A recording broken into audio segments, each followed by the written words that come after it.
अगर आपको समंदर में ये चीज दिखे तो भाग जाना, कारण वीडियो में बताऊंगा। क्या आपने पानी पर चलने वाली बस पहले कभी देखी है? और क्या आप भारत की यंगेस्ट IAS अफसर को जानते हैं? आज वीडियो में लास्ट में देखेंगे। समंदर जितना खूबसूरत होता है उससे कहीं ज्यादा डरावना भी होता है। कई बार समंदर में लोगों का ऐसी चीजों से सामना हो जाता है जिन्हें देखते ही वहाँ से भागना सबसे सही ऑप्शन होता है। ऐसा ही कुछ हुआ ऑस्ट्रेलिया के मार्क के साथ। मार्क एक दिन अपने पिता के साथ हिंद महासागर में मछली पकड़ने के लिए गए। समंदर में कुछ दूर जाकर उन्हें गुलाबी रंग का एक बड़ा सा गोला दिखाई दिया। उन्हें लगा कि कोई नाव समंदर में पलट गई है, पर वे जैसे ही उसके पास पहुंचे तो उन्हें पता चला कि वो एक मरी हुई व्हेल थी और वे तुरंत वहां से दूर चले गए। जब कोई व्हेल मर जाती है तो उसके शरीर में मौजूद ऑर्गन्स काफी तेजी से सड़ने लगते हैं, जिसकी वजह से उसके शरीर में गैस बनने लगती है और ज्यादा गैस इकट्ठा होने पर व्हेल किसी पटाखे की तरह फट जाती है और ऐसे में उसके पास मौजूद व्यक्ति की जान भी जा सकती है। नंबर 8, आपने टूरिस्ट बसेस तो देखी होंगी जिनमें बैठकर आप पूरे शहर में घूम सकते हैं, पर आज हम आपको एक ऐसी बस के बारे में बताने जा रहे हैं जो न सिर्फ आपको सड़क पर घुमाती है बल्कि पानी में भी सैर करवाती है। इस बस का नाम है एम्फी बस। इस बस को नीदरलैंड्स के शहर रोटरडैम हार्बर में चलाया जाता है, जो आपको पूरे शहर में घुमाती है। ये बस पहले आपको सड़क के रास्ते घुमाती है और फिर पानी के रास्ते भी घुमाती है। नंबर 7, क्लाइमेट चेंज और ग्लोबल वार्मिंग से निपटने के लिए साइंटिस्ट ने एक नया आइडिया दिया है और इस आइडिया को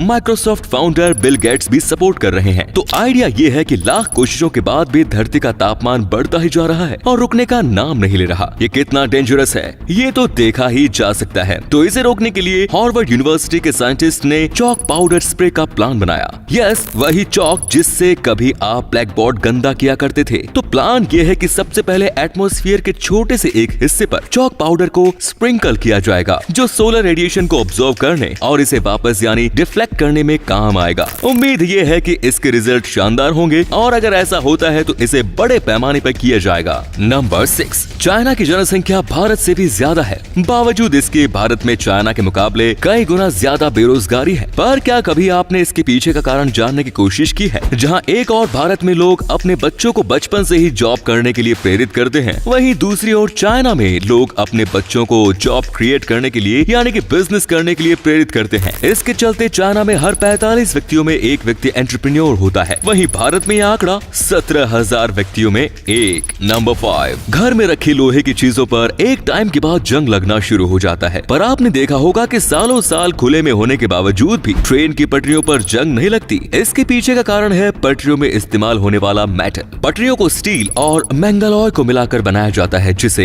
हेडफील्ड स्टील के नाम से जाना जाता है। पटरियों में 12% मैग्नीज और 1% कार्बन होता है, जिसके चलते पटरियां ऑक्सीडेशन से बची रहती है और सालों साल खुले में रहने के बाद भी इनमें जंग नहीं लगती। नंबर 4, जब बात हाई एल्टीट्यूड पर रहकर देश सेवा की आती है तो इसमें पहला नंबर इंडियन सोल्जर का आता है। लेकिन क्या आप ये जानते हैं कि सियाचिन और कश्मीर के गला देने वाली ठंड में भी देश सेवा का जज्बा सिपाहियों में आता कहां से है? तो इसका जवाब है हॉज, मतलब इंडियन आर्मी का high altitude warfare school. Kashmir के गुलमर्ग में मौजूद ये ट्रेनिंग सेंटर दुनिया का सबसे एडवांस मिलिट्री ट्रेनिंग सेंटर है, जो ऊंची पहाड़ियों और माइनस के तापमान में देश की सेवा और सुरक्षा किस तरह की जाती है ये सिखाता है। साल 1948 में इसकी शुरुआत हुई। तब से लेकर आज तक हाउस ने देश को एक से बढ़कर एक जवान तो दिया, साथ ही इसने अमेरिका, यूके और रूस जैसे देशों के सैनिक भी तैयार किए ताकि वो दुनिया की किसी भी एक्सट्रीम कंडीशन में जाकर स्पेशल ऑपरेशन को अंजाम दे सके। एक्स्ट्रा जानकारी ये है कि अमेरिका ने साल 2001 में जब अफगानिस्तान पर हमला किया तो इसकी ट्रेनिंग भी हाउस द्वारा ही दी गई थी। नंबर 3, आज का ये फैक्ट स्पेशली उन लोगों के लिए है जो महिलाओं को कमजोर और पुरुषों पर निर्भर मानते हैं। मिलिए दिल्ली के संजय गांधी ट्रांसपोर्ट नगर ट्रक पार्किंग जोन में काम करने वाली शांति देवी से। 62 साल की शांति देवी यहाँ एक ट्रक मैकेनिक के रूप में काम करती है, इसीलिए यहाँ उन्हें मास्टर जी के नाम से जाना जाता है। शांति देवी पिछले 35 सालों से यहाँ काम कर रही है और वे भारत की पहली महिला ट्रक मैकेनिक भी है। शांति देवी का मानना है कि ऐसा कोई काम नहीं होता जो सिर्फ पुरुष कर सकते हैं या सिर्फ महिलाएं कर सकती है। काम होता है जिसमें हिम्मत और ताकत हो, वो कोई भी काम कर सकता है। नंबर 2, आपने सरदारों पर कॉमेडियंस को जोक मारते तो सुना ही होगा। संता बनता जोक्स एक टाइम पर हम सबके फेवरेट होते थे, पर इस सरदार ने सरदारों पर जोक मारने वाले लोगों को ऐसा जवाब दिया कि जानकर आपके भी होश उड़ जाएंगे। 4 दोस्तों का एक ग्रुप मुंबई घूमने गया। वहाँ उन्होंने एक टैक्सी बुक की जिसका ड्राइवर एक सरदार था। ट्रिप लंबी होने की वजह से उन्होंने सरदारों पर जोक मारने शुरू किए, पर ड्राइवर बिल्कुल चुप रहा। जब उन दोस्तों की डेस्टिनेशन आई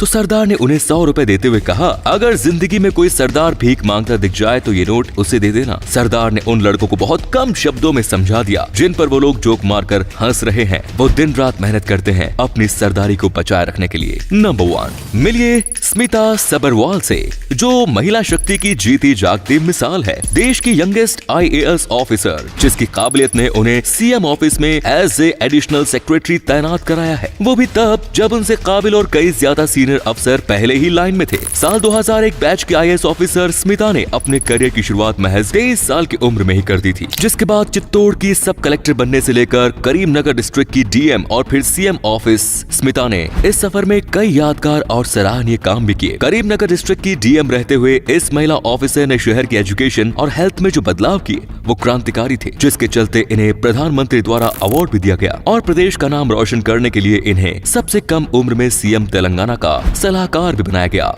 कमाल है दोस्तों।